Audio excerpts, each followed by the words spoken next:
ඇය දුටු දන තුටු වෙති සිනා නමින් අමතති ඈ වෙත ලැදි නොවන කෙනෙකු මේ මුළු ලොවෙහිම නැති මේ මුළු ලොවෙහිම නැති.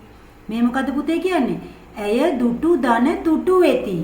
දන කියන්නේ ජනතාව. තුටු වෙති කියන්නේ සතුටු වෙනවා. මේ රාත්‍රියේ සෝබාදහමේ අලංකාරයටනේ මේ ඇය කියන්නේ. එයාට කාන්තාවක් වගේ ඇය කියලා. මේක දැකපු ජනතාව සතුටටපත් වෙනවා. සිනා නමින් අමතති. අමතති කියන්නේ කතා කරනවා.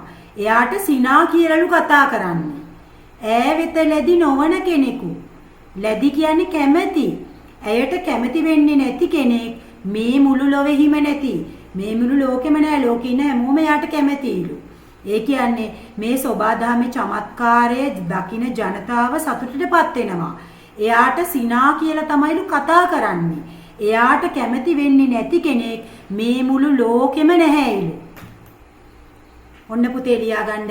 ධන ජනතාව තුටු වෙති සතුටු වෙති අමතති කතා කරති ලැබි කැමැති.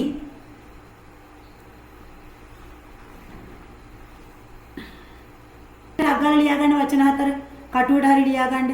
ධන ජනතාව තුටු වෙති සතුටු වෙති අමතති කතා කරති ලැබි කැමැති.